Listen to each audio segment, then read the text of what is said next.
সন্তানের পড়াশোনায় মনোযোগ বাড়ানোর 6টি উপায় বলবো। তো ভিডিওটা কেউ স্কিপ করবেন না, পুরো ভিডিওটা দেখবেন, আশা করছি কিছু উপকারে আসবে। 1 নাম্বার হলো উৎসাহ ও প্রশংসা। বাচ্চারা যদি উৎসাহ প্রশংসা পায় তাহলে তাদের পড়াশোনার প্রতি আগ্রহ বহু গুণ বেড়ে যায়। তাই তাদের উৎসাহ দিতে ভুলবেন না, সামান্য উন্নতিতে প্রশংসা করুন। 2 নাম্বার হলো বাচ্চাদের অবশ্যই খেলার সময় দিন, কারণ খোলা আকাশের নিচে খেলাধুলা করলে বাচ্চাদের মনোসংযোগ বাড়ে। 3 নাম্বার হলো বাচ্চাকে পড়তে বসিয়ে আপনি পাশে মোবাইল টিপবেন না, এতে বাচ্চাদের পড়াশুনোয় ব্যাঘাত ঘটে। তাই বাচ্চাকে পড়তে বসিয়ে নিজে একটা বই নিয়ে পাশে বসবেন।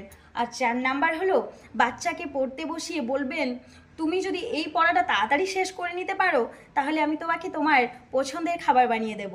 এতে করে তার পড়ার উৎসাহটা আর বহু গুণে বেড়ে যাবে। 5 নাম্বার হলো বাচ্চাকে নিয়ে মাঝে মাঝে এমন কিছু জায়গায় ঘুরতে যান যেখানে সে আনন্দের সাথে অনেক কিছু শিখতে পারে, এতে করে তার পড়াশোনার আগ্রহটা বাড়বে। 6 নাম্বার হলো আপনার বাচ্চাকে পড়াশোনায় মনোযোগী করতে হলে আপনি নিজে মোবাইল থেকে আগে দূরে রাখুন আর বাচ্চাকেও মোবাইল থেকে দূরে রাখবেন। তো অবশ্যই এই যে কারণগুলি বললাম এগুলি মেনে চলবেন, আপনাদের বাচ্চার পড়াশোনার প্রতি মনোযোগটা আগের তুলনায় অনেকাংশে বাড়বে।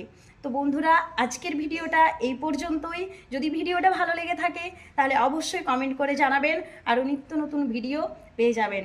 ধন্যবাদ সবাইকে আমার ভিডিওটা পুরো দেখার জন্য।